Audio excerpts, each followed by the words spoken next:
Resolution 72 be voted out of committee. Do pass. Do I have a second? I have a second. This is Senator Moon. He presented Senate Joint Resolution 72, which defines a person in relation to the equal protection of laws. Is there any discussion on that? Hearing none, I shall call the roll to vote Senate Joint Resolution 72 out of committee. Do pass. Some do. Chairman Brown. Aye. Senator Berger. Aye. Senator Brown. Aye. Senator Huff. Yes. Aye. Senator Lewis. Check with my job shadow. Senator McCreery. Senator Schroer. Aye.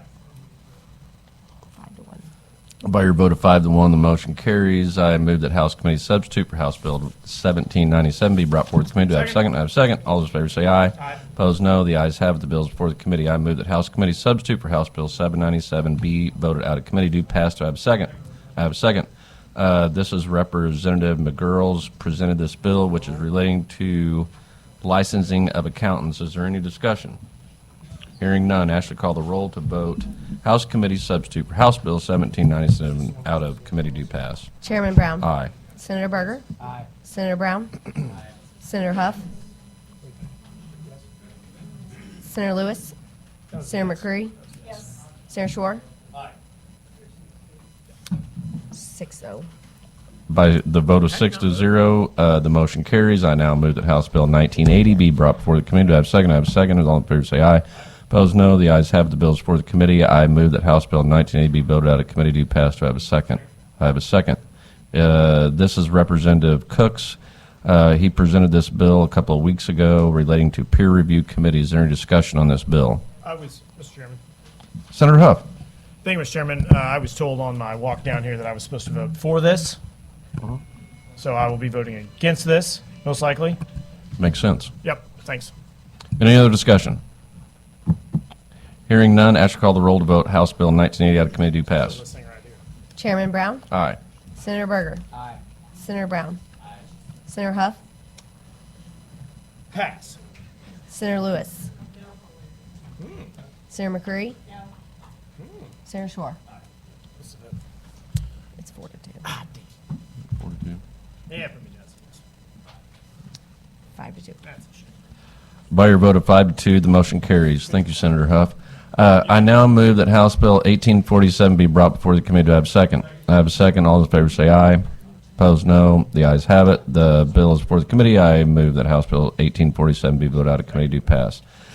Do I have a second? I do have a second. This is Representative Hewkin presented this bill. This is the dental compact bill, identical to the bill presented by Senator Ben Brown. Is there any discussion on that?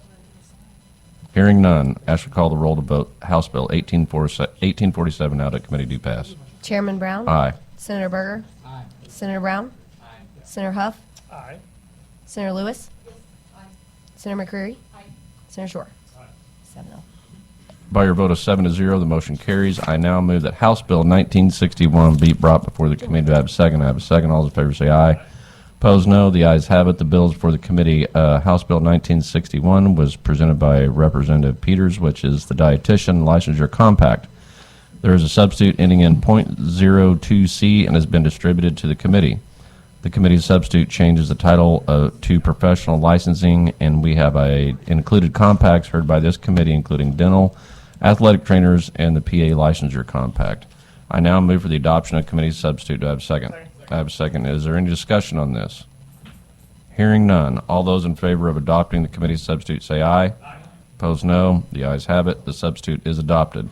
I now move that House Bill 1961, as amended by the committee's substitute, be voted out. Do pass. Do I have a second? I have a second. Is there any discussion on that? Hearing none. Ashley, call the roll to vote Senate committee substitute for House Bill 1961 on committee. Do pass. Chairman Brown. Aye. Senator Berger. Aye. Senator Brown. Senator Huff. Aye. Senator Lewis. Senator McCreery. Senator Schroer. 7-0. By your vote of 7-0, the motion carries. This will be our last bill we vote on. I move that House Bill 2591 be brought before the committee. Do I have a second? I have a second. All those in favor say aye. Opposed, no. The ayes have it. The bill is for the committee. House Bill 2591 was presented by Representative Stinnett, which is the bill relating to clinical fellowships for licensure of speech pathologists. There is a substitute ending in .03C and has been distributed to the committee. The committee substitute changed the title to professional licensing and includes non-compact bills heard by this committee. I now move for the adoption of the committee substitute. Do I have a second? I have a second. Is there any discussion on this? Hearing none, all those in favor of adopting the committee substitute say aye. Aye. Opposed, no. The ayes have it. The substitute is adopted. I now move that House Bill 2591 as amended by the committee substitute be voted out. Do pass. Do I have a second? I have a second. Is there any discussion on that? Hearing none, I shall call the roll to vote Senate committee substitute for House Bill 2591 out of committee. Do pass. Chairman Brown, Aye. Senator Berger, Senator Brown, Senator Huff, Senator Lewis, Senator McCreery, Senator Schroer. 7-0. By your vote of 7-0, the motion carries. I now move to get out of executive session and resume our regular hearing. I have a second. We are now back in a regular hearing. Let's see. First bill we've got up today would be Senate Bill 1501. Senator Schroer, whenever you're ready.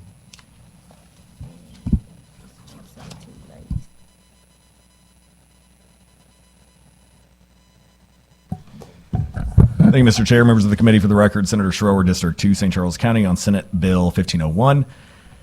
This is a straightforward, common-sense piece of legislation that modernizes Missouri's law for Missouri manufacturers of wine and spirits, reflecting how consumers and businesses operate today. Under current law, licensed wine manufacturers may ship limited quantities of wine directly to Missouri residents. Senate Bill 1501 builds on that framework in a responsible and balanced way. This bill expands the direct shipping privileges to include not only Missouri wine manufacturers, but also Missouri spirit manufacturers and properly licensed retailers. It allows these entities with a direct shipper license to send up to 2 cases of wine or 1 case of distilled spirits per month directly to consumers, codifying a process that was responsibly done for years in the state. Just as importantly, this bill maintains strong accountability as well. All licensees must comply with existing reporting requirements, retain proper records, and pay all applicable state excise and sales taxes. This ensures transparency, tax compliance, and a level playing field for all Missouri manufacturers. At its core, this legislation supports Missouri businesses, expands consumer choice, and ensures our laws keep pace with a modern marketplace while preserving appropriate safeguards and oversight. It's a balanced approach that promotes commerce without compromising responsibility. And I know I have several witnesses here today that will give their real-world accounts on how this is going to impact our state. And with that, I'd be happy to take any questions. Thank you, Senator. Any questions for Senator Schroer from the committee? All right. Seeing none, or is there any witnesses testify in favor of the bill whenever you're ready?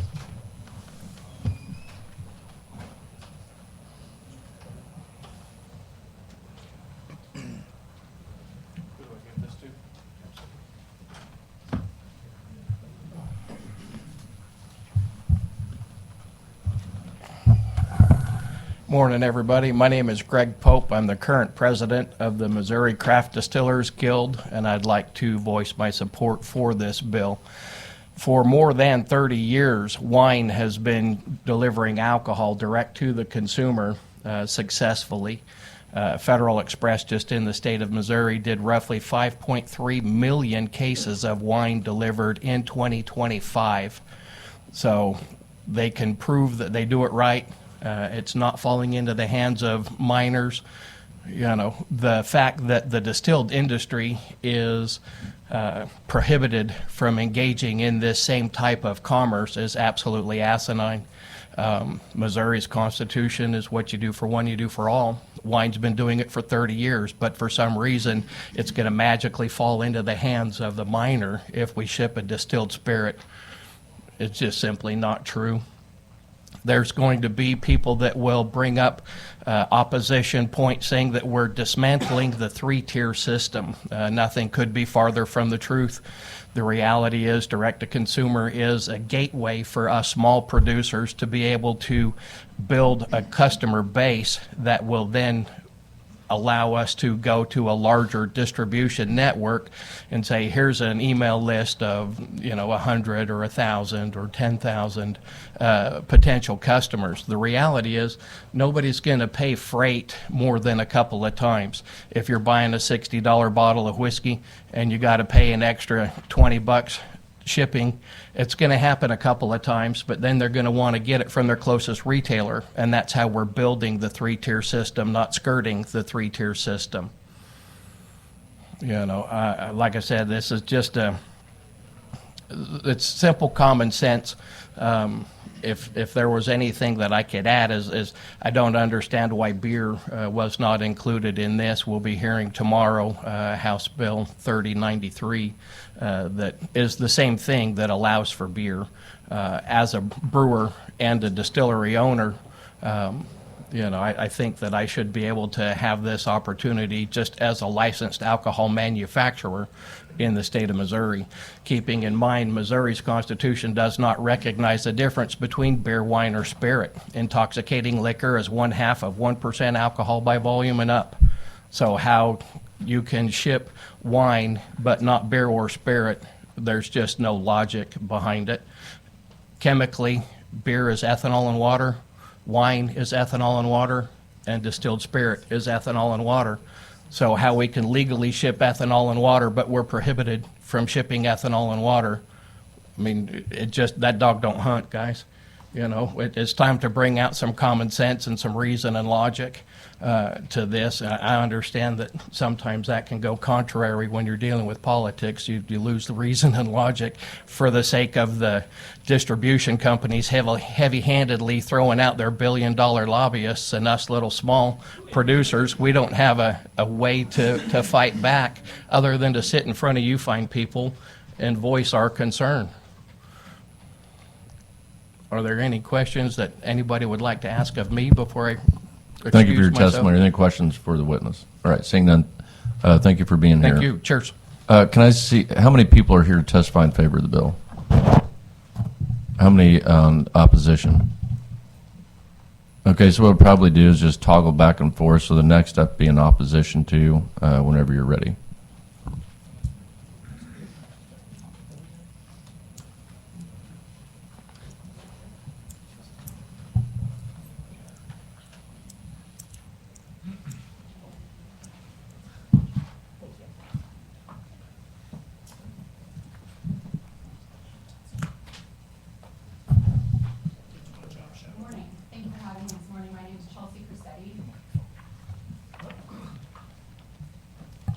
Good morning. Thank you for having me. My name is Chelsea Cressetti. I'm with the Wine and Spirit Wholesalers of America. We represent about 5 or 6 wholesalers in the state, employing hundreds of retailers, and distribute the vast majority of wine and spirits in the state. There are 3 points that I do want to make today. Direct-to-consumer shipping does not help local distilleries. It creates more competition for them, more regulation, and every sale made online is a sale taken away from local businesses. It does increase the likelihood of underage access and results in enforcement challenges. As I understand it, the law right now, there's no law prohibiting Missouri's distillers from shipping out to the states that already allow wine to be shipped and spirits to be shipped into those states. In the current wine shipping statute, there's no provision that prohibits it, or excuse me, that enables it. So my understanding is that right now, distilleries can ship out to the 6 states in DC that allow it. What this bill does do is permit the 3,000 distillers and probably another 2,500 retailers from across the country to ship into the state. So you're setting up our local distillers from competing with these large out-of-state conglomerates that have the funding, the investment to sustain these shipping programs. And those distilleries, they can only ship legally to 6 states in DC. Excuse me, I said that. So they really are not competing with those big conglomerates. And our research actually shows that consumers prefer to explore brands in person at those distilleries, at their local retailers. So in my second point, bypassing the current regulatory system, allowing online purchases, in fact, increases the likelihood of underage access. This is not anecdotal, these are the facts. This bill could provide a new avenue for high school and college parties where liquor, which is the same equivalent content of an entire case of wine, ranks as the top preference. We heard just a moment ago, yes, ethanol and water, right? But ethanol and water in one bottle of liquor is the same alcohol content as an entire case of wine. So there are differences, and we have to realize that. It also strips away the safeguards and immediate consequences of underage people that try to buy alcohol in local retailers, and allows anonymous purchases behind a screen. As you all know, many e-commerce platforms rely on a simple click to confirm age gates that are effortlessly bypassed when you go to a winery's website. Are you 21? Yes. And as we all also know, we all save our credit card information online now. So if you go to a website, underage kids can just auto-populate their credit card information. Use a Visa gift card that you get for graduation. So DTC replaces trained cashiers who risk their job and have actual liability and accountability from the state with truck drivers to check an ID. In my comment letter and on the handout, there are information from Vermont and Massachusetts who have recently done sting operations. I won't go through all of that data, but it is worth a look at that. So I would just say before we open up all of this to alcohol and liquor, these DTC laws for wine really should be enforced. Spirit shipping is not the next emerging trend. Even during COVID, when everything was shipped to your door, all 18 states that considered it during the height failed to pass that bill. And I will stop there. Thank you very much for your time. Thank you for your testimony. Any questions for the witness? Senator Brown. So I had a question about your concern about the underage drinking. So wouldn't this be in line kind of with what we already have as far as using services like DoorDash or any kind of grocery provider where you can order beer, liquor, wine, and have it delivered to your door? And they usually scan a ID. Like, what would differ in this? Would not be able to put in a similar system where they would scan the ID at the door at the time of drop-off, or do you see a distinction here? Sure, absolutely. So I would say two things. The Vermont sting operation found that only 20% of people were carded.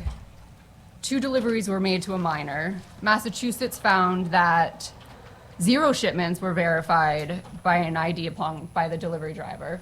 So there is data showing that the UPS and the common carriers are not as strong as the local licensed delivery people. And then second is that it is so hard to enforce and go after those common carriers. And the law is currently written now, there's no way to track and verify that a driver has checked that ID. Sting operations are a lot easier to do when it's DoorDash or Uber Eats. And those people have put their license at risk, right? So it's a lot easier to go after them than trying to track down the shipment that came from online and was delivered by a UPS driver who could be owned by any multiple IPs in the state. So, has this been an issue with the wine deliveries we have now? I know wine might not be the go-to choice as often for young people, but, desperate for something on a Saturday night, I imagine that they would try to utilize whatever they had access to. I would agree with you on that, and these sting operations that are in the comment letters are from wine and spirits, and I believe retailers as well. So, thank you. Are there any other questions for the witness? All right, seeing none, thank you for your testimony. Next witnessed up in favor of the bill whenever you're ready.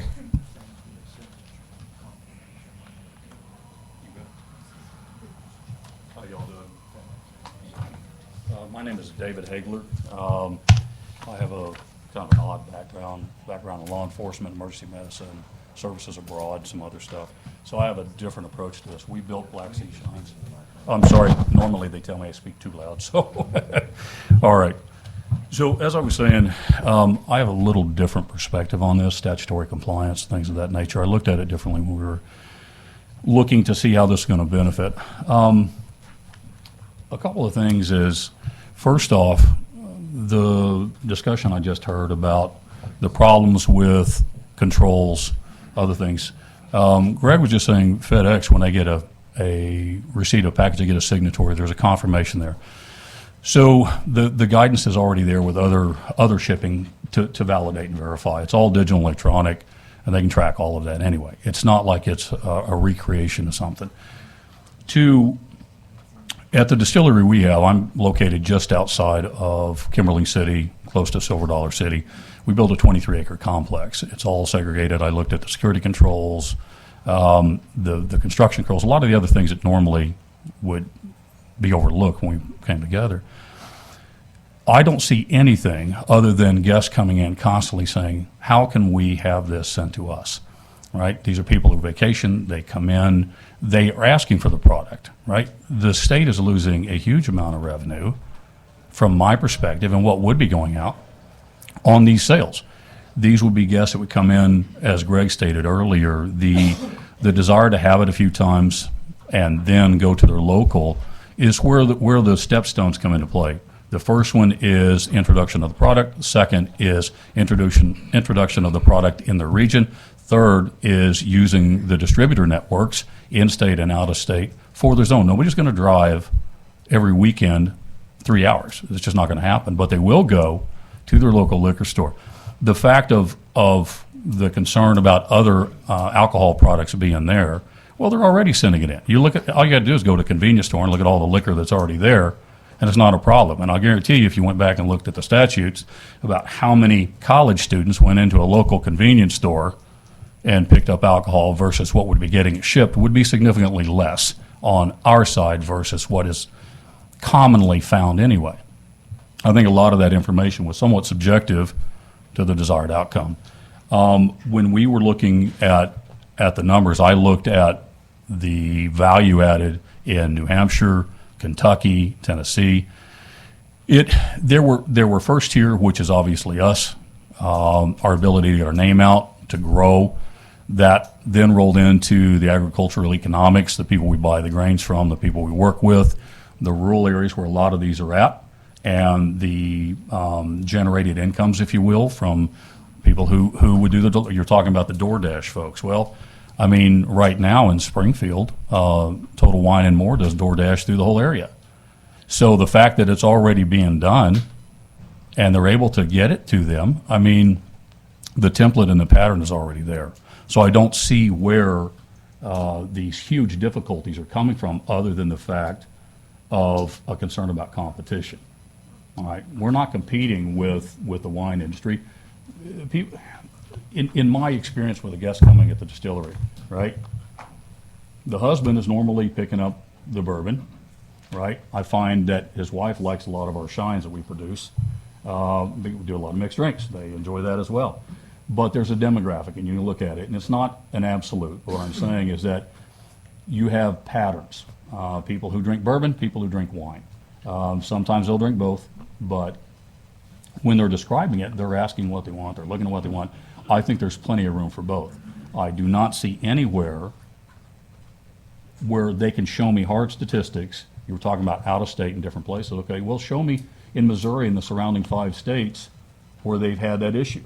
I mean, let's go look at the legal elements where people were prosecuted, or where the vendors that had their license pulled for selling to a minor. There's a lot of ways you could verify that statistics and pull it up. And so I'm not seeing anything there. When I did the research and we were looking at the other states that had approved it, they had a significant year-for-year value added to the state, income generated in, and they showed the 3 tiers of growth in the area. And when you look at the amount of volume of the amount of distilleries in the state, small distilleries that are working with corn, right now I've had a dozen people come up, and farmers that are trying to buy the grain from the distillery to feed to the livestock because, and you can verify this with Missouri State University, an agricultural program, the growth rate of livestock on the grain.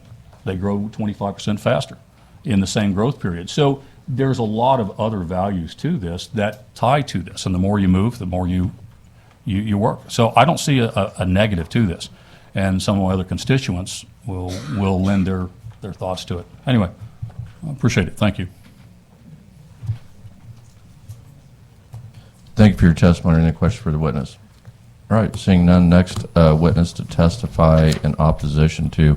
We've got another bill to get through that's got a lot of testimony, so I'm going to limit the testimony on this to a couple minutes. So, Just for this next witness? no, with 30 seconds, 30 seconds on this one. But, I appreciate everybody being here, but we do need to try to hurry up through this as quickly as possible to get on the next bill. So 2 minutes for everybody from now on. Mr. Chairman, Andy Arnold, here on behalf of the Missouri Independent Beverage Retailers Association. We are the small liquor stores in your communities. You may have heard of Macadoodles or Wine and Cheese or Mike's KC, Brown Derby down in Springfield. Those are our members. Our biggest concern is it opens up reciprocity to other states, and there'll be shipments coming in of bourbon, which we'll lose those sales. And so that's our issue with the bill. We have looked at this in the past. If it was only Missouri producers shipping to customers in Missouri in limited quantities, that might be a starting point for a discussion, but the way the bill's drafted, it opens it up for everybody. That's it. Thank you for your testimony. Any questions for this witness? No. Senator McCreery. So you mentioned some of the retailers that are your members. The way I see this working as like somebody that travels is, you're in some obscure place and there's this cute distillery and you know that you're not going to be able to find it at the wine and cheese place in St. Louis County. So you don't want to carry it in your luggage. Right. Are you even allowed to carry? I mean, I don't even know that. Maybe in checked luggage. Okay, and checked Done possibly, that before. like with a I'm lot not gonna of say it's bubble legal. wrap and okay.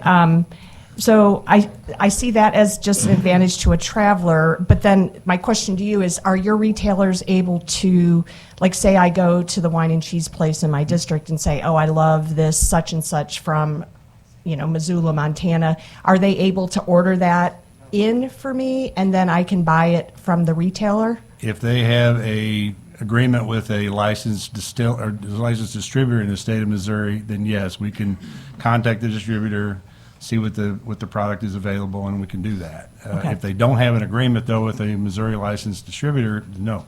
So then I maybe would go to find another place that, Right. that would. Okay, all right, very good. Thank you. Or any other? Senator Lewis. Good morning. Good morning. So are your, the small mom and pop liquor stores very familiar with one of your clients? Yeah, we've got a couple in your district, I Yeah. think, and they're adamantly opposed to the legislation as it's written. Are they able to ship today?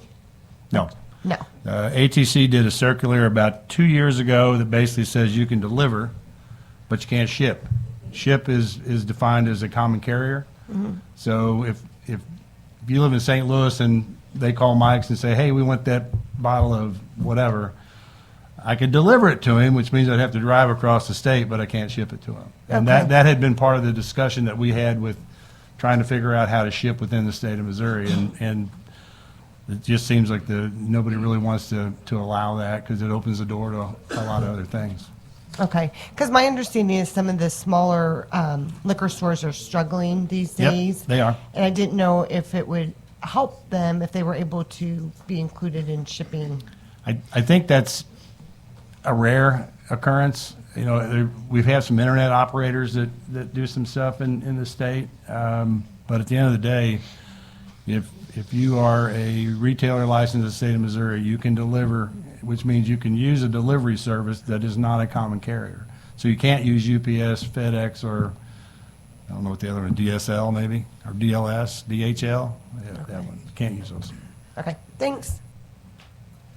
Any other questions for the witness? Thank you. All right, seeing none, thank you for your testimony. Next witness to testify in favor of. 2 minutes.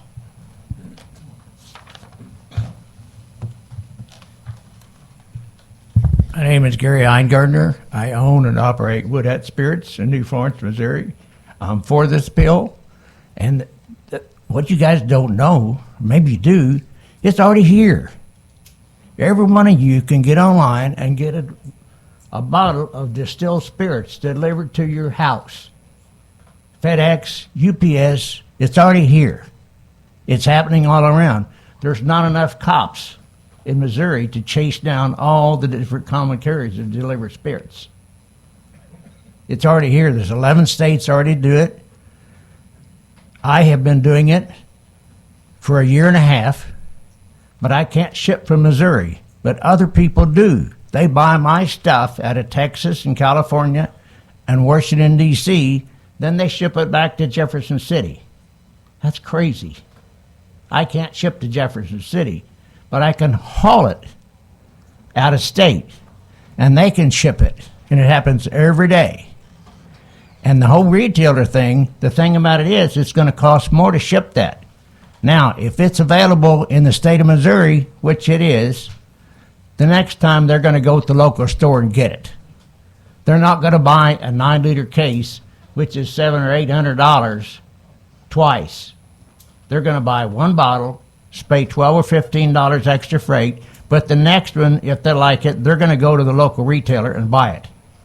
And so this is really the biggest advertisement for the distributors and local retailers there is. We ship, and I say we don't ship anything, but the people that buy my product and ship it to 32 states ship very little to Missouri. We're not competing with anybody in Missouri. I think we shipped maybe 6 bottles in a year because they can go down and get it locally a lot better and cheaper. This is not in competition with local people. Thank you for your testimony. You know, back in the day, my constituents made a lot of money bootlegging liquor. Not been that many years ago. So, well, you're exactly what you're saying. Right. This is all about adding value to agriculture. We take a $4 bushel of corn and make $800 out of it. Yeah. And when we turn it over to somebody else, we're losing all the liquor tax, we're losing all the sales tax, all the transportation tax. Missouri loses everywhere because we're not allowed to ship it here because everybody else is doing it to Missouri. Yeah, that bootleg liquor put a lot of kids through college. Is there any questions for this witness? Hearing none. Next witness testifying in opposition to this bill, whenever you're ready.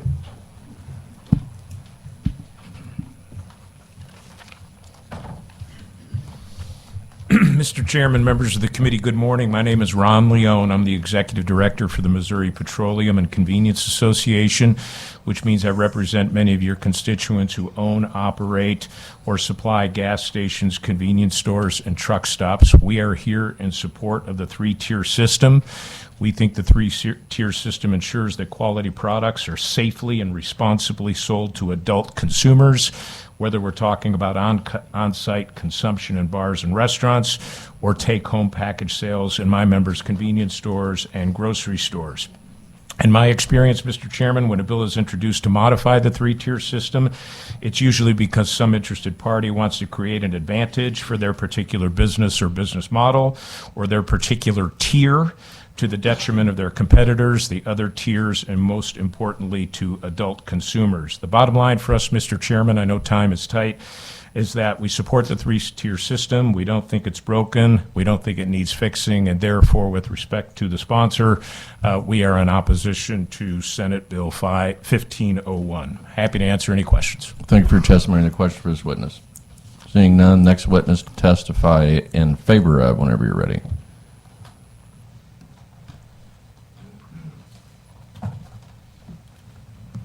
Well, good morning. My name is Mark Sutherland. I am the owner-founder of Stone Ledge Distillery over in Defiance, Missouri. And this bill directly impacts whether businesses like mine can grow or can remain constrained as we are today. Right now, if I want to sell online, which I do, like others, I have to ship a pallet of spirits out of state to a distributor in another state, and they go online and they sell it for me. They capture most of the profits, and they cannot ship to any consumers in Missouri. This is a problem the wine industry does not have, and they haven't had for more than 20 years, and we would like similar treatment as well. Senate Bill 1501 fixes this, that allows us to work online. It's a system that already works. The winery system is regulated, it is taxed, and it has oversight. The economic impact is also real. Direct consumer sales online are billions of dollars every year. and Missouri is not partaking in this at all. So I am in support of this legislation. I think it levels the playing field between wine and spirits. There are a lot of safety mechanisms in place already, and as you can see, there are a whole lot of distillers who are not in competition. We are looking for a growth opportunity for the industry in Missouri, and we are working together, and we would enjoy the ongoing conversation about this because we are tired of other organizations who don't represent our interests telling us what is best for our industry. And I'll take any questions. Thank you for your testimony. Question for this witness. Seeing none, next witness to Thank you. testify in opposition.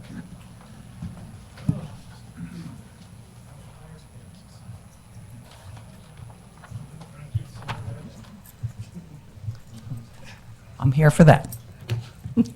No, I'm not. And actually, my name is Kathy Harness, and I am a registered lobbyist for the Missouri Beer Wholesalers in Missouri.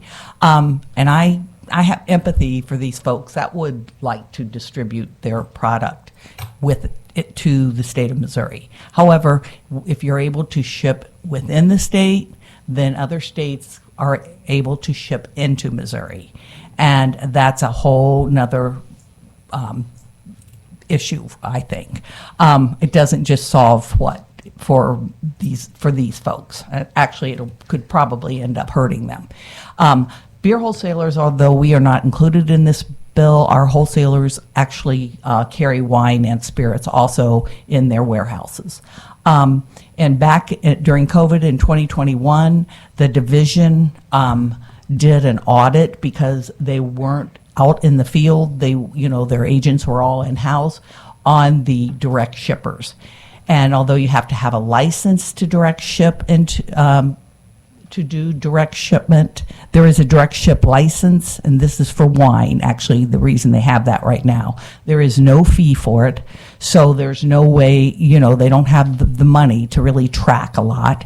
There are no reporting requirements in the state of Missouri, and this bill doesn't establish any reporting requirements. The common carrier, the commercial carriers, they can be licensed, but there's no reporting requirements for them. And I know from a personal experience that you can have product delivered to your house and they do not ask for, they leave it at your door if you're not even there. They don't ask for that. And then the other issue is the excise tax. So we don't know what excise taxes we're losing. We don't know what sales tax we're losing, but I would urge you, there is a report through the Division of Alcohol and Tobacco Control that tells you that I'll just give you, in the month of February, the estimated potential loss in excise tax was $100,800. That was just the month of February. So that is what they were able to come up with. So I think there's a lot of fallacies in this legislation as proposed, and I would urge you to Thank you for your vote no. testimony. Thanks. I got a question for you, Kathy. If beer wholesalers were carved out of this, would you guys still be in opposition to it? Yes, because we carry wine and spirits now. Okay. All right. Are there any other questions? Excuse me, for this witness. All right. Seeing none. Next witness to testify in favor of the bill. Whenever you're ready. How many more we got left? Show of hands, please, on both sides. All right. Thank you very much, Mr. Chairman, members of the committee. My name is Arnie C. A.C. Dinoff, State Public Advocate. Just want to check with staff. Did you receive my online testimony in the Senate portal?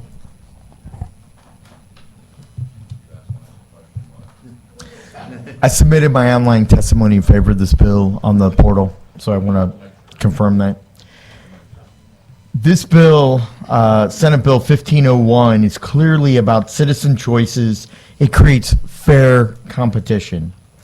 I'm going to tell you right now from the get-go, children are going to get alcohol regardless if we have regulations or state laws. I could tell you countless times that I've been asked by children under the age of 21 in a parking lot of a convenience store to get them beer or spirits or alcohol. It happens to me time over time after time. And so they're going to get what they want. Who is driving this building that I have to ask once again? There's some high six-figure lobbyists that sat before you against this bill. And this bill is about responsibility. It's about common sense state government and creating fair competition on an even keel playing ground. The fiscal note is very concerning. Over the next 3 years, we're going to spend $9 million when we have to cut $1 billion this fiscal year and another $1 billion in fiscal year 28. It creates 18 full-time employees to enforce Section 311.680 of the revised state statutes. It will create 8 special agents. Law enforcement equipment is needed. Auditors need to be hired. Administrative support, investigations, legal counsel, office space, travel, equipment, professional services and consultants. And they are creating an online licensing system which will track reporting requirements and the excise tax. But there is no fiscal note about the income and what the excise tax will yield Missourians in terms of additional income and how we're going to pay for this $9 million fiscal note to hire these individuals. You know, we need to get out of the thinking and old mentality of not doing things a different way and making getting into the 21st century and allowing citizens to choose for themselves and to have the responsibility of having delivery at the doorstep of the alcohol of their choice. For those reasons, I support SB 1501. Thank you, Mr. Chairman. Thank you for your testimony. Any questions for the witness? All right, seeing none, next witness to testify in opposition to, whenever you're ready.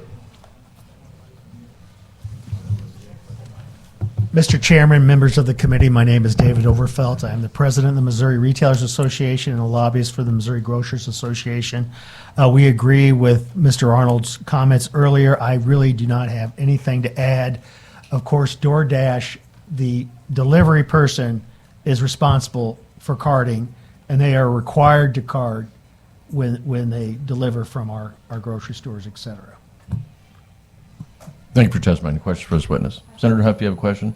I do not have a question. All right. Senator McCreery.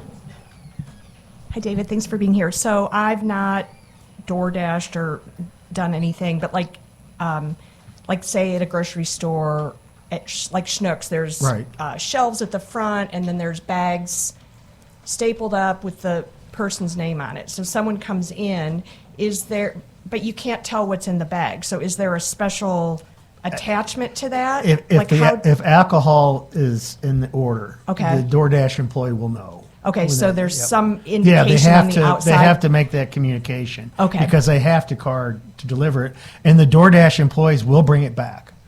Okay. They're instructed to bring it back if they're uncomfortable at all. Okay, very good. Thank you. Any other questions for the witness? All right, seeing none, next witness testify in favor of, whenever you're ready.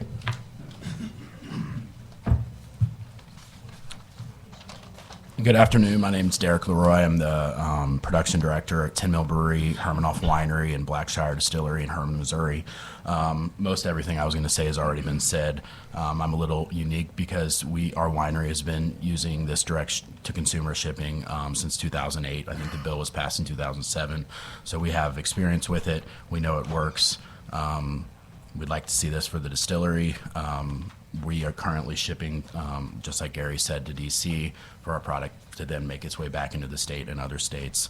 I think it's a little bit of a issue that I can ship Kentucky spirits or any spirits from around the country into Missouri. It works, but I can't do it to any consumers in the state. So, any questions? All right, thank you for your testimony. Any questions for the witness? Senator Huff. Next witness testify in opposition to the bill whenever you're ready.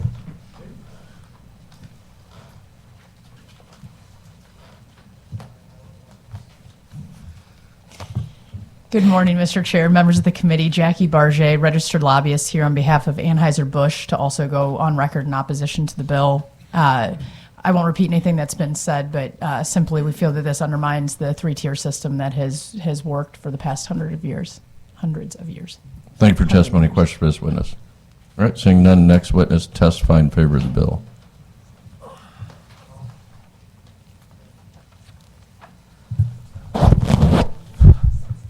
Morning. My name is Cole Edward Oxley. I'm the owner of Red Ox Distillery, and I am local blood. I'm locally owned. I'm not foreign owned, and I'm not an out-of-state representative. I'm actually here in town representing a Missouri company, not some out-of-state entity.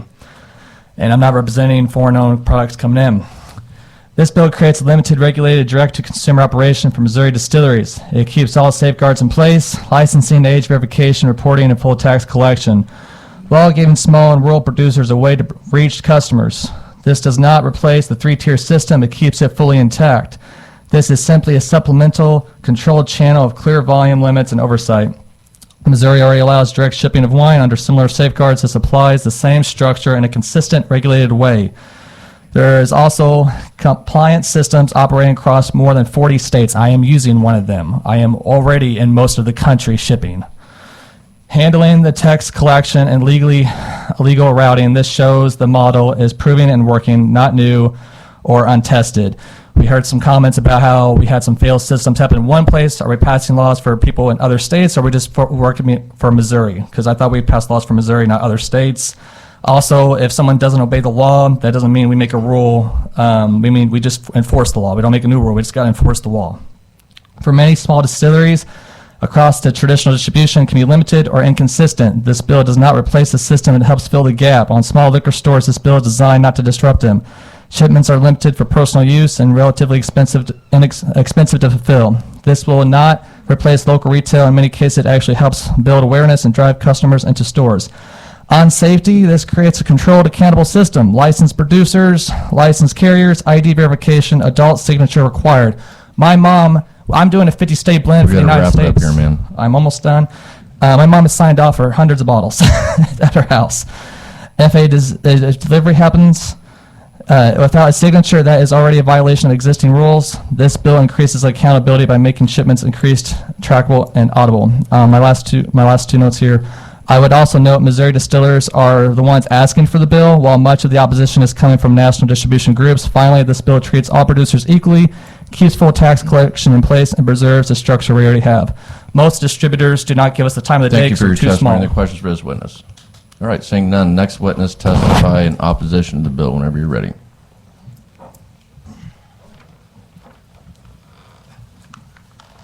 Good morning, Mr. Chairman, members of the committee. Heath Clarkston here on behalf of Maverick Convenience Stores. We have concerns about the impacts on the retail market, and considering we have a large amount of stores in Greene County, we thought we wanted to show up today in opposition. Thank you for your testimony. Questions for this witness? Senator Howe. Thank you. Yeah, Maverick was, is that formerly Come and Go? Yes, sir. Okay. But now they're all Mavericks? That I'm aware in Missouri, yes. Because it's cooler to buy gas at a Maverick, I think. Oh, yeah, it's obnoxious. All right. Thank you, Thank lobbyists. you. Any other questions for this witness? Seeing none, next witness testify in favor of whenever you're ready. Good morning, everyone. My name is Greg Dickens. My wife and I own a small distillery in Miller County, right outside the lake. So the senator that brought up travel is very near and dear to our hearts. We get people from Kansas City, St. Louis every weekend come down to the lake. They want to buy our product. Okay, fine. As she said, they can buy a bottle and take it home with them. But then they call us and say, hey, we want you to ship another bottle. We don't have that opportunity. That's all we're asking for, is just that opportunity. You've heard all these people talk about higher proof liquor. There is also lower proof liquor out there that's not very much different than wine. Well, we're allowing the wine people to ship, but nobody else. I think if nothing else, we need to look at some of that and try to regulate that a little bit, where if the wine people are doing the lower proof, why can't we do some of the lower proof? But Senator, you hit it. The travel industry is huge. That's where a lot of us get our business from. And we're just asking, I could care less about shipping outside the state. I'm not that big. I just want the opportunity to ship here in Missouri. All right, thank you for your testimony. Any questions for this witness? Senator Howe. Thank you. Have you thought about just putting your product in a wine bottle? Have I thought about it or have I done it? Like I'm the just- chairman I'm said, just trying to, like the move chairman this- said a while I'm ago, just there's trying been to come $1 up with a million solution made here. on illegal moonshine in the state of Missouri. Millions and millions of dollars. Have I thought about it? Absolutely. Have I done it? No. Good Try to be a answer. law-abiding Good answer. citizen. Yeah, yeah. I don't speed either. Yeah, thanks. And Thank you, Mr. Chairman. And most of us try to be the law-abiding citizens because we're paying thousands of dollars every year for our licenses. We don't want that taken away from us. And sure, there's people out there shipping it illegally right now, but I'm not one of them. I can vouch for a lot of these people behind me and say they're not one of them. It'd be interesting to see some statistics from like the 1920s to like the early 80s, how many people were murdered over this exact, I'm serious, I don't know if you ever heard of the cornbread mafia, but that's how they made their money, is bootlegging liquor. Yep. And it may not have just been moonshine, it could have been labeled, anyway, doesn't matter. Any other questions for this witness? All right, seeing none, next witness testify in opposition to the bill. There you go. Oh, yeah. Hmm.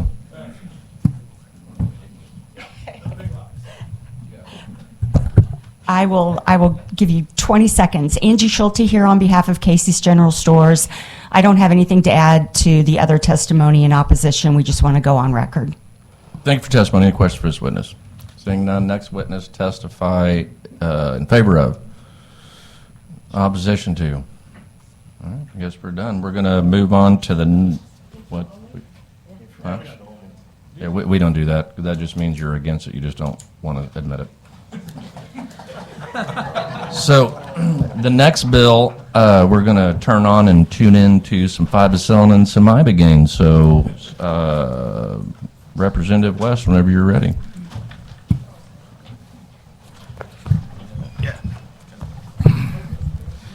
Thank you, Mr. Chair and Committee. For the record, I am Representative West, representing Southern St. Charles County, District 102.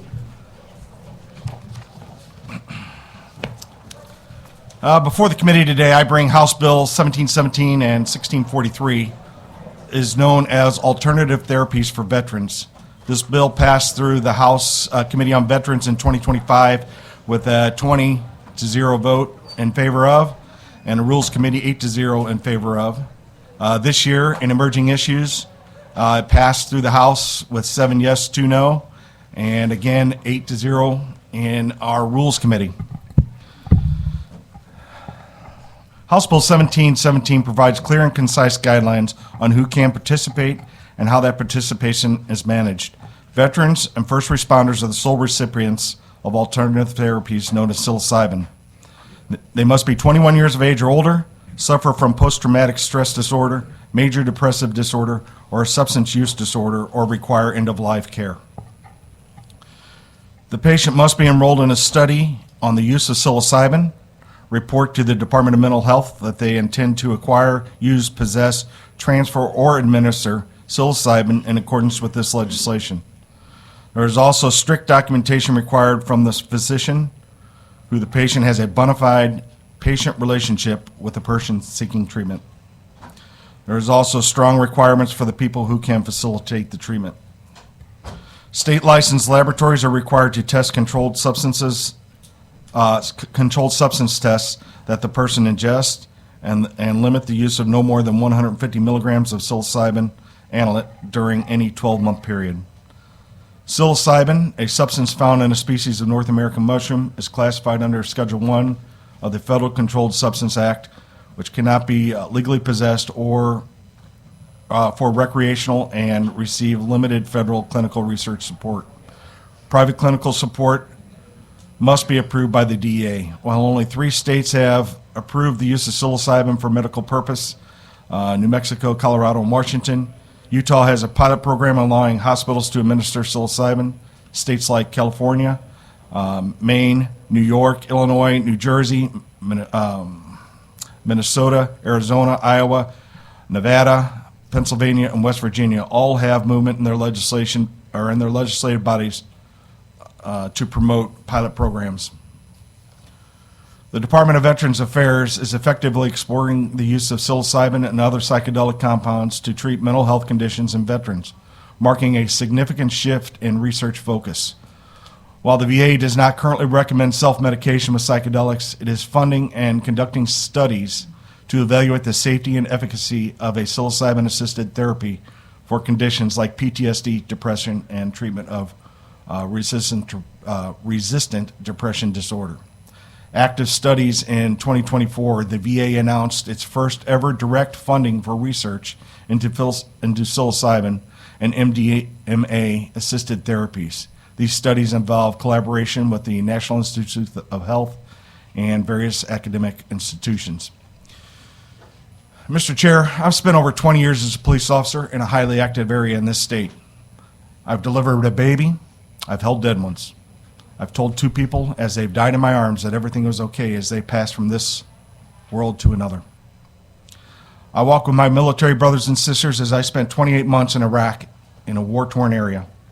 I've seen the stresses that war, crime, trauma, and death can do to the human soul. I've seen the sides of hardened warriors as they break down on the backside when too much carried on their shoulders causes the body to finally give in. It's not weakness.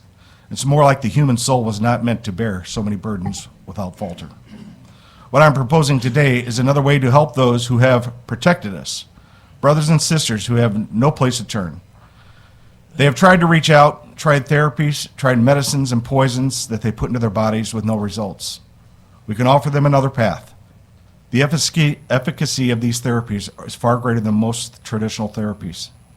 Let's not make them go to other states or countries to seek therapy that we could change their life. Let's be one of the groundbreaking states to offer solace for these brothers and sisters. With that, Mr. Chair, I'll take any questions. Thank you for your testimony. Are there any questions for the representative? Good presentation. Do you know of anybody that's actually taken this, Representative? I know several. And is everybody successful? So everybody that I have spoken to has been successful. The efficacy rate of this is very high. And how many people would that be? Over 15. Okay, thank you. Any other questions for the representative? All right. Seeing none, can I get a show of hands of who is in favor of? Opposition? Okay. Is there only one opposition? Yeah, let's start with that. The only reason why I say that, there's a committee, when's it start? We have another committee starting in here at noon, so they're going to need the hearing room if we can hustle through it. Well, thank you, Mr. Chairman. Jacob Scott with the Missouri State Medical Association. We're a trade association of physicians. We've been around in our state for 176 years, advocating for the practice of medicine. We're opposed to House Bill 1717 for a few reasons. I don't want to discount any of the anecdotal evidence that you'll hear about the potential success of some of these therapies, but we have a policy with our association that we really look to the FDA to approve these products to ensure their safety and efficacy. And I know there's been some research done federally, but we're still waiting for them to find medical use for these products in a way that would give comfort to any kind of usage like this. So we're opposed to that. The other thing that I would point to in the bill is if you look at the fiscal note on the ibogaine provision specifically, it says that it costs upwards of $60 million, and that is a difficult pill to swallow with this budget crisis that we have potentially in our state.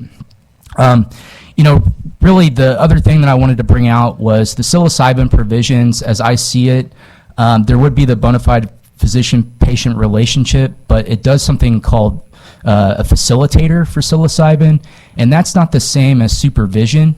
And I think there could be a concern with all those that are, basically allowed in the bill to facilitate psilocybin. So, the biggest thing, of course, is that these are Schedule I therapies that need the FDA to work at their own pace to make sure the safety and efficacy of these. So I'd be happy to answer questions.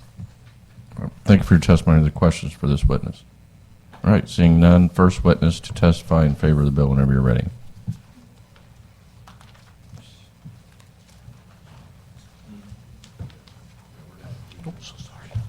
I forgot to mention, if we can keep your testimony to 2 minutes, we would appreciate that. You betcha. I'll keep it very short. My name is William Wisner. I'm the executive director for the Grunt Style Foundation. I'm a veteran of the Iraq War, did 15 months there. And I've got a speech prepared, but I'm going to skip all that because I want to tell you about a pill that's hard to swallow, and that's the ones that are being given out in the Veterans Administration. We have over 70% of all of our service members that are enrolled into the VHA are prescribed psychotropic class of medications. These are your SSRIs, your antidepressants, your benzodiazepines, and they come along with 3 really bad side effects. The first of this is temporary or permanent sexual dysfunction. The second is an increase in homicidal ideation. And the third is an increase in suicidal ideation. And this is the pills, that is the status quo, that our medical professionals are being given direction here. This is the status quo within the VA, to where you have 70% of everybody is on these things. We have lost over 162,000 veterans to suicide since 9/11 of 2001. And to put this into context for you, we only lost 57,000 service members in all of Vietnam. And this is our status quo. Our physicians, this medical establishment, is being trained by Big Pharma. They do not understand how to titrate people off of these class of medications once they are given. That you're not addicted to these psychotropics. You are dependent upon them, because when you try to pull yourself off of them, you go into what's called akathisia. And our medical professionals inside the systems do not understand how to safely titrate you off of this. And that is why we have 22 to 40 veterans killing themselves every day, because we have no options outside of the status quo. And if we want to access these modalities in a meaningful way, and I'm one of those guys, I've been through this, it works. I have put through over 1,000 veterans through this. We are batting 1,000 on this modality. The suicide murder pills that we get from our medical establishment, those are the pills that are hard to swallow. Those are the ones that should be illegal, because that is drugs. And what we are talking about here are modalities that were put on this earth by God, our Creator, and they work. And I'm happy to take any questions. Well, thank you for your testimony. You know, I don't disagree with anything you said there. You know, I think there needs to be more research, but I also think anything can be abused. Of course it can. You know, and the one thing that I fully support this bill, but I want to make sure that it doesn't morph into, like, you know, this is exactly how medical marijuana started. Now look at it, it's pretty much wide open. You got people that can abuse cannabis that, sure, you know, in ways that, you know, and it is ironic now how much all of a sudden this research coming out on, you know, cannabis can cause psychosis and all these things. But you know, and I guarantee that's pushed from big alcohol. 1,000%. But thank you for your testimony. Are there any other questions? For and to your point, Senator, I would like to point out that 170,000 Americans die every year at the hands of alcohol. Marijuana, medical or recreational, has killed 0. Yeah. Yeah. Well, and like I said, this is I think a little bit different than like cannabis. I mean, you know, I'm sure this is going to move to, you know, in the next few years after I'm out of the Senate, to where, you know, there's going to be five-acetylene dispensaries, but I'm not sure it's a good idea for people to be tripping while they're driving down the road. Well, certainly not. This needs to be done in a very responsible manner. The VA is currently doing pilots in 7 VA locations across the country on psilocybin, and ibogaine has an 88% complete and total efficacy on the resetting of the opioid receptors in your brain. So if we want to kill that opioid crisis, that is impacting Missouri in incredible numbers. This is where you start, because it does work. And if you're in that 12% cohort that had no efficacy from that first round of ibogaine, and you go into a second round dose, that efficacy increases to 98% and change of complete abatement. And this is as close to a one-and-done treatment as we have. It costs a very minimal amount of money, whereas these alternatives with these pills, we're at 162,000 that are dead, and that number is only increasing. This is a crisis, and I'm imploring you to please have our back. Well, and I would like to see, and maybe there's somebody testify too on maybe the benefits of helping people get off of other drugs like opiates and alcohol. It's wonderful for abating alcohol. Right. So anyway, you did a good job. Thank you for your testimony. Any questions? Thank you all very much. Next witness, testify in favor of whenever you're ready.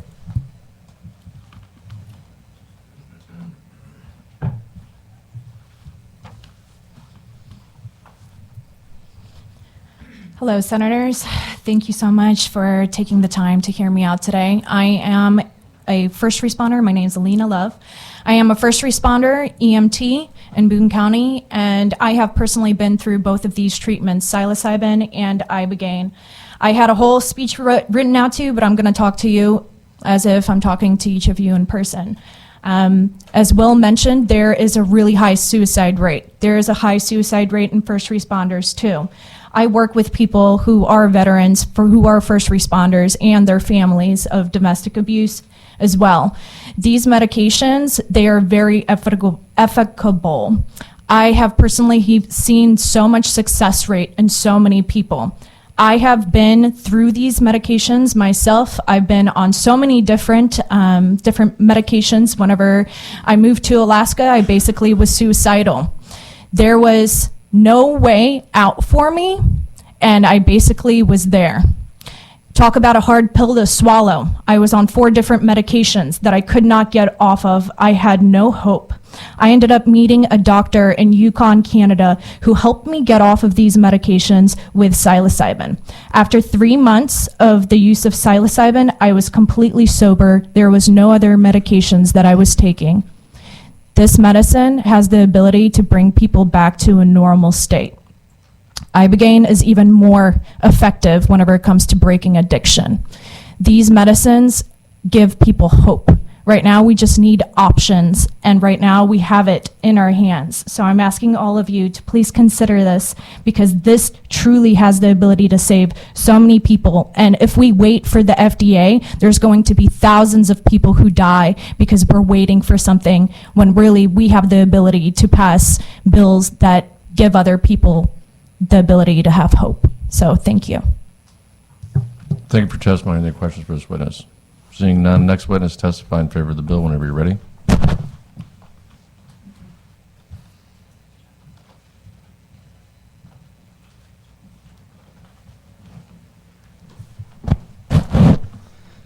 Hello, Senators. Thank you for having me. My name is Trey Warren, and I had a speech written up also. I'm just going to talk to you. So I'm a Navy veteran. I flew F-14s and F-18s. Did 3 combat deployments to Afghanistan and Iraq. 4th one I did with Special Forces on the ground in Iraq. And I also graduated from Top Gun. And out of all that, I was diagnosed by the VA with severe post-traumatic stress, alcohol use disorder, and severe anxiety and depression. My life literally fell apart. My marriage is falling apart. I'm working on rebuilding my life with my kids. And I was suicidal 3 times during this period. And if it wasn't for both psilocybin and ibogaine, I've done each one of those once. I had to go outside the country to do them. I had to go down to Mexico to do these medications.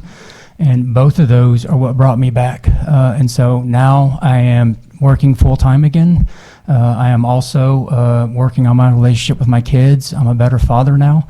And here in Missouri right now, out of 100,000 veterans, we're losing 43 out of 100,000 to suicide. The national average is 35 out of 100. So here in Missouri, we're running 8 times higher than that, or 8 more veterans than the national average for suicide right now.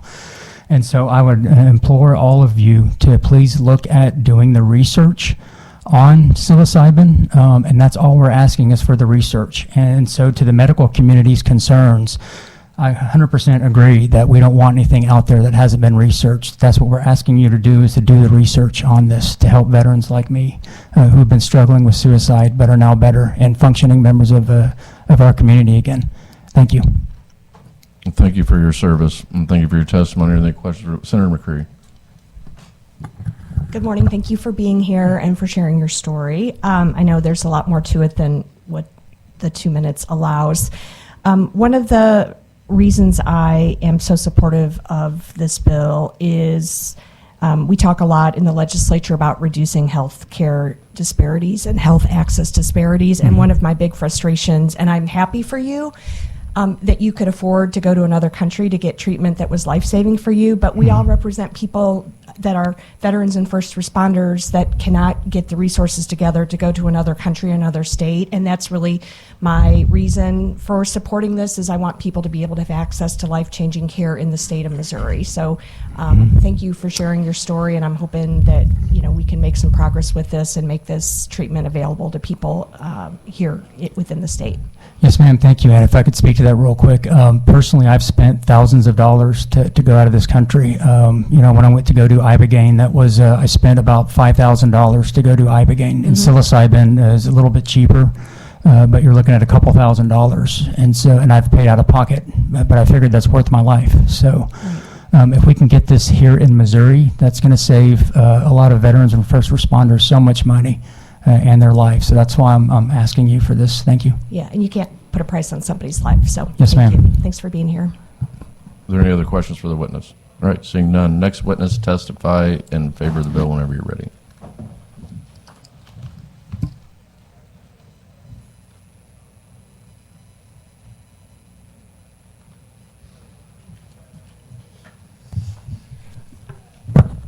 Good morning, Mr. Chairman, members of this committee. My name is Sean Broker. I'm a partner at Thompson Coburn, a large law firm in St. Louis. I'm also, like Trey and Mr. Will before me, an Iraq war veteran. I enlisted my senior year in college and deployed back in 2009. I know many of you have heard the statistics here today, and just to repeat them, we've had over 6,000 veterans each year commit suicide in this country. Over 50,000 Americans actually commit suicide. I believe that's larger than the population of this capital city that decide to take their own lives each year. So the numbers certainly show that the traditional treatments are failing us out there. And this bill, the psilocybin bill, is not about unregulated access. It requires licensed clinical facilitators, state-approved testing, and most importantly, enrollment in a monitored research study. Other states are already moving forward in this regard. Texas, a state not known for progressive drug policy, is already funding research into alternative therapeutics. I certainly think Missouri could do more. I will say, though, that today is a little bit different for me because over the last 9 days, I've known three men that decided to take their own lives. That makes 4 on the year so far. Their ages were 19, 22, 45, and 56. There's nobody really immune to this mental health crisis that we face in this country, and I think that's something we need to really keep in mind. I do a lot of veteran advocacy work in the St. Louis region, and I can tell you I receive calls frequently from veterans around the state looking how to get to Mexico or other states to undergo this treatment, and that just doesn't seem fair to me, and it's frankly I'm just kind of tired of going to these funerals and watching parents get up and talk about their children in the past tense. And I think we could do more. Are psychedelics a miracle cure? No. Are they meant for everybody? No. But they do a lot of good, and they are another tool that we could put in our tool belt here in this state to treat those that have served our country and continue to serve our community. So thank you. Thank you for your testimony. Any questions for the witness? All right, seeing none. Next witness, testify in favor of whenever you're ready.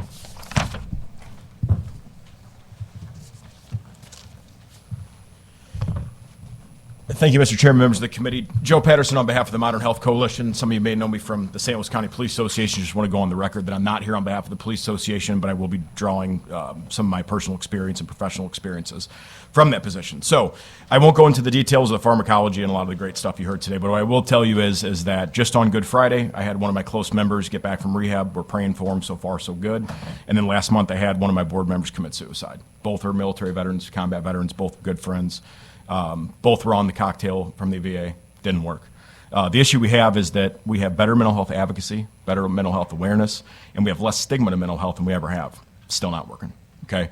The most compelling argument you'll hear from the opposition is that, yeah, well, let's wait for FDA approval. We don't have time. Bullets fly fast and they go quick. So if I'll speak real plainly, if I had the amount of cops and firefighters that are coming to me from all across the state, they're saying, hey, Joe, I'm doing this. I'm risking my freedom because it's illegal currently.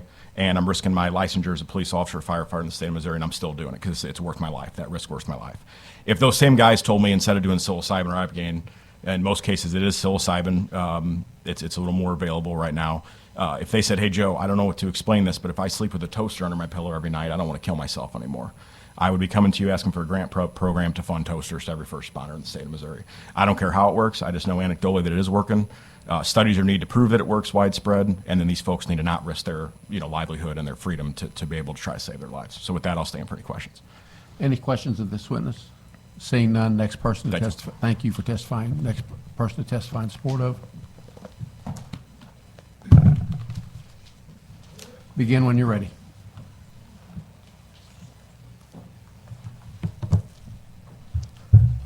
Good morning. My name is Tom Malone. I'm the CEO of Precision TMS in St. Louis. We also have locations at Scott Air Force Base and Fort Leonard Wood. I spent my entire career doing research on veterans with TBIs and PTSD, mostly on advanced neuroimaging techniques. I'm here today in support of this bill because I think it's incredibly important, and the research does support the efficacy of these psychedelics. A colleague of mine, Nolan Williams from Stanford, he has done some amazing work in this field, and he used the example of scurvy back in the 1700s in the British Navy, and how they found that oranges, vitamin C, cured it and prevented it. And it was something that was natural, was freely available, but the medical community initially was very opposed to it. And then once it was proven that it's working, it was finally accepted. And I think we kind of, draw parallels here between what we have, back then from the 1700s to today with these psychedelics. And to the representative from the Missouri State Medical Association, his points about the FDA and the Missouri budget, I think this can actually help the Missouri budget long term, especially with drug addiction, help reduce the expense that the state puts forth to treat these addicted people. And then the FDA, I'm actually a huge fan of the new FDA director, Marty McCreery. He's written on the field of healthcare for years, especially his most recent book was called Blind Spots, where these physicians who are stuck in this groupthink mentality, they make huge mistakes. Like you look at the peanut allergy, that was based on a statistically flawed study, and how many kids died because of that. So I think I think he's probably going to be supportive. I know RFK Jr. is supportive of using psychedelics in a controlled medical setting, and I really appreciate your support of this bill. Thank you for your testimony. Any questions of this witness? Senator McCreery. Just wanted to pull out your comments a little bit about how this could actually positively impact the budget. One of the things that so I sit on insurance and banking as well, where we talk a lot about things that we can do to help people avoid getting addicted to opioids, for example, and the insurance companies often fight us. One of the challenges is by the time somebody has a substance use disorder, they've lost their jobs, they've lost their insurance, so then they become a Medicaid patient. So ultimately, our constituents are paying for this anyway. It's just, somebody becomes responsibility of the state and their health care. So I think that's what the fiscal note doesn't capture. I think we're already spending a ton of money, through Medicaid on patients with substance use disorder, and I think this is a way to treat them effectively and reduce our expenses significantly. Very good, thank you. Any other questions of the witness? Thank you. Next person to testify in support of.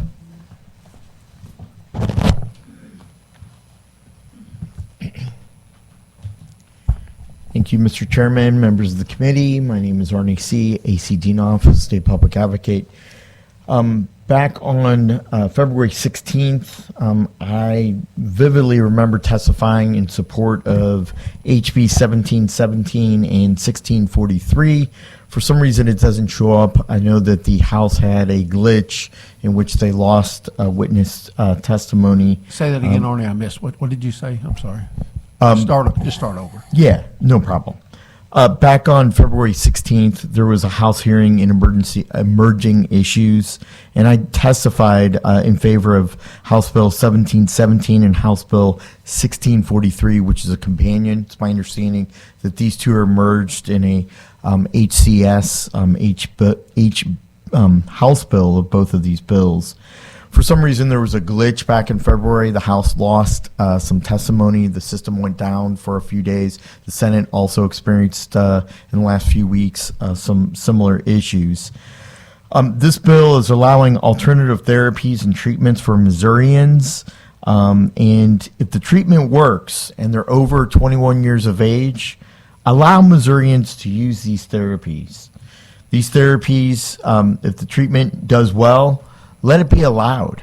If it works, let it be allowed. Let the adults make the choice. We've heard testimony today that it has had some good outcomes.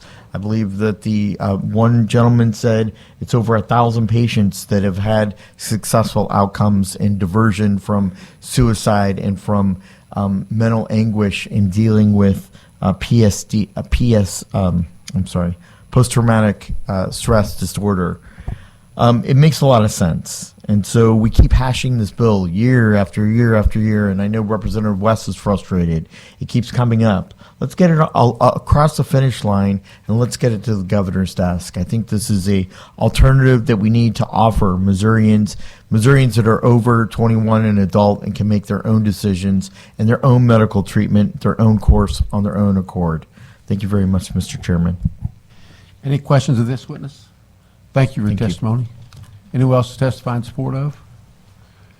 Hearing none. Representative, any final words?